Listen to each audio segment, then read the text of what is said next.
இறைத்தூதர் ஸல்லல்லாஹு அலைஹி வஸல்லம் தெளிவாக இதை சொன்னார்கள் 5 அறிவுரைகளோடு.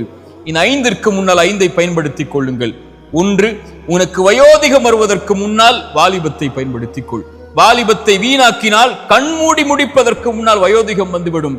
அப்போது வாலிபத்தில் செய்ய வேண்டும் என்று நினைப்பதை நினைப்பாய் செய்ய முடியாது. வயோதிகம் வருவதற்கு முன்னால் வாலிபத்தை பயன்படுத்திக் கொள். உனக்கு நோய் வருவதற்கு முன்னால் சுகத்தை தேடிக்கொள். உனக்கு ஏழ்மை வருவதற்கு முன்னால் உன்னுடைய செல்வத்தை பயன்படுத்திக் கொள். உனக்கு நேரமின்மை வருவதற்கு முன்னால் குழந்தைகள், குடும்பம், உன்னுடைய சூழல், உன்னுடைய பொருளாதார நிலைமை என்று வருவதற்கு முன்னால் இருக்கின்ற நேரத்தை முறையாக பயன்படுத்திக் கொள். உனக்கு மரணம் வருவதற்கு முன்னால் வாழ்ந்து கொள் என்று இறைத்தூதர் ஸல்லல்லாஹு அலைஹி வஸல்லம் சொன்னார்கள். அலி இப்னு அபி தாலிப் அழகாக சொன்னார்கள், அதை இன்று செயல்படலாம், விசாரிக்கப்பட மாட்டாய்.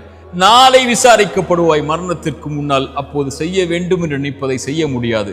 இந்த அறிவுரைகள் எல்லாம் எமக்கு சொல்வது இந்த நாள், இந்த நிமிடம், இதுதான் நமக்குரியதே தவிர எதிர்காலமோ கடந்த காலமோ அல்ல. கடந்த காலம் என்பது அது வாழ்வுடைய இயல்பு. அதை தாங்கித்தான் நிகழ்காலத்திலே வந்திருக்கிறோம்.